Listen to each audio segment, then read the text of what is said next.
I never expected that the scar across my chest, the one I tried so hard to forget, would end up deciding the fate of two species.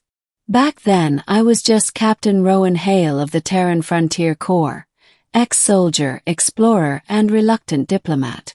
I'd fought in the Orion Rift conflict, survived things most didn't, and came away with more than a few reminders etched into my skin.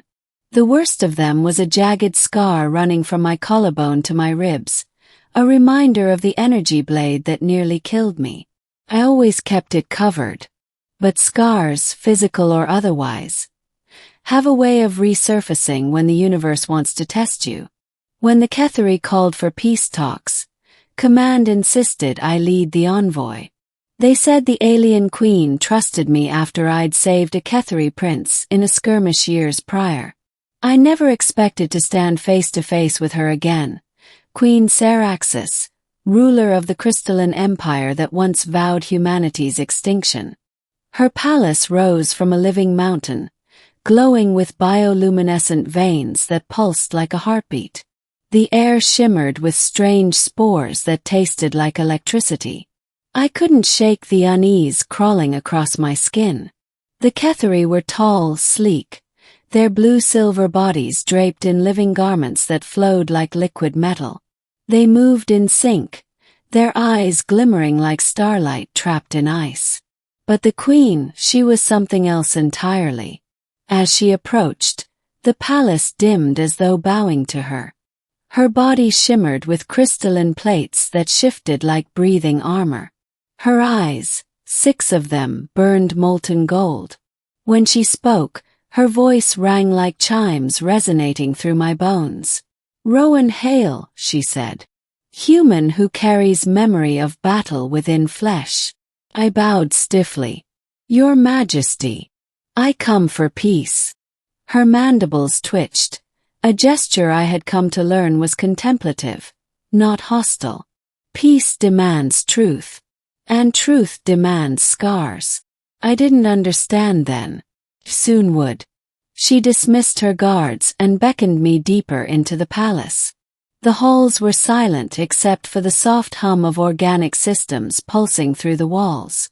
Finally, we entered a chamber filled with amber light and floating crystals that rotated in slow, deliberate patterns. The room felt alive and ancient, heavy with reverence. "This place is sacred," Seraxis said. "Here we witness the wounds of the past." I swallowed hard. "Your people lost millions in the war. So did mine. That's why we're here, to end that cycle." She stepped close, too close. Instinctively, my hand drifted toward my sidearm, though I didn't draw. "You carry a wound that humankind does not speak of," she murmured. Tensed. She didn't mean metaphorically, she could see it. Somehow she knew. Her voice lowered to a reverent whisper. "Show me." "I know," I stammered. "It's personal. A reminder. A wound hidden grows poison." Her claws gently brushed my shirt. "Reveal it." For a moment, anger flared. This scar wasn't a diplomatic talking point. It was a near-death, a battlefield scream, a friend I couldn't save. But something in her tone, a strange trembling, made me hesitate. Slowly, I unsealed my uniform and pulled it aside, exposing the scar.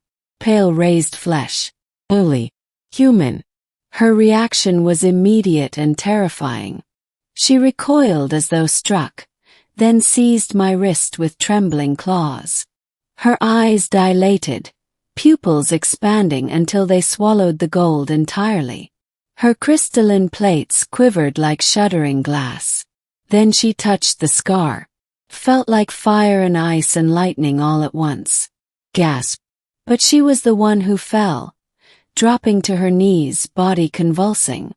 Her breath came in ragged hisses, her limbs trembling uncontrollably. For a queen, an apex predator, a galactic ruler, to collapse like that. "Seraxis." I knelt, reaching for her. "What's happening? What did I do?" Her voice shook, layered with echoes. The mark, the wound pattern, ancient cycle broken. I had no idea what she meant, but the terror in her tone cut deeper than any blade. Ketheri guards burst into the chamber, weapons drawn, hissing in outrage. I raised my hands, backing away. I didn't touch her. She touched me. But the queen forced herself upright. Stand down, she rasped. He is not threat. He is omen. Her guards froze instantly. She turned to me with trembling reverence. Humans scar differently. And blinked. Meaning. We store memory in flesh, pain becoming map. Her claws hovered above my chest, not touching now, almost afraid to. Your scar carries refusal to fall. Your species, resilient beyond predictions. I frowned. We bleed and survive. That's biology. No, her tone softened with awe. It is choice. Where Ketheri erase wounds, you endure them. You honor pain. You learn. Pieces click. Ketheri biology allowed regeneration. No scars, no marks, no memory etched in tissue. They healed perfectly. What you call weakness, she whispered, is sacred power. Your wound holds history. Victory. Identity. A chill crawled up my spine. Why did you collapse? She inhaled sharply.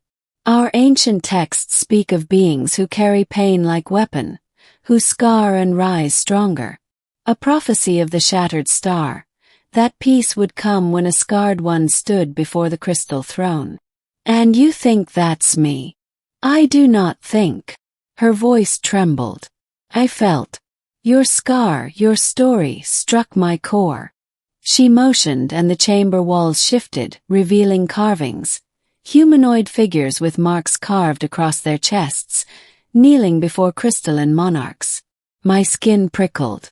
Coincidence or destiny, it didn't matter now. This changes everything, Saraxis whispered.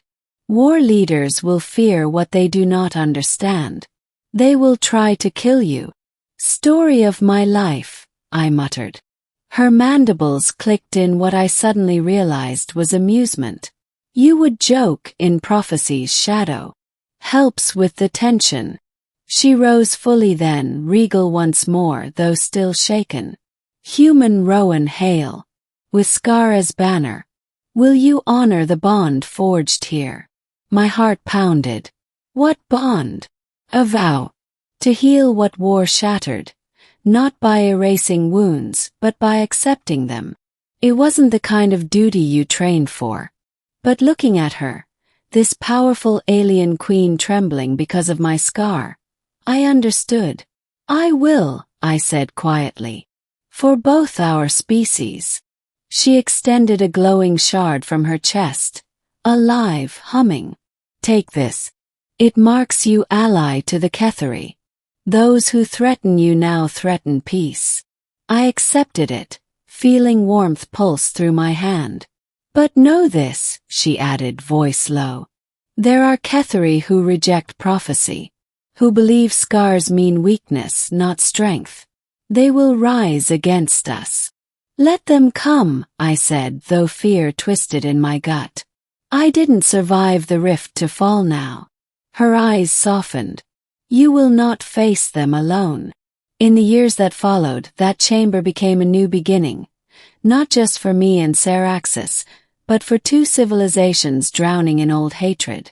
There were assassins, uprisings, narrow escapes. But with each trial, her trust deepened, and mine did too. We learned that peace isn't forged by forgetting pain. It's forged by sharing it. By showing scars instead of hiding them. And every time diplomacy wavered, every time violence threatened to surge again, Saraxis would ask quietly, Rowan, will you show them the scar? And I would. It never stopped hurting, but the room always fell silent, and walls always cracked open just a little more. In a universe built on war, a wound became a bridge. I never thought a scar would save worlds. But scars tell truth, and sometimes truth kneels. Just as the alien queen once did before me.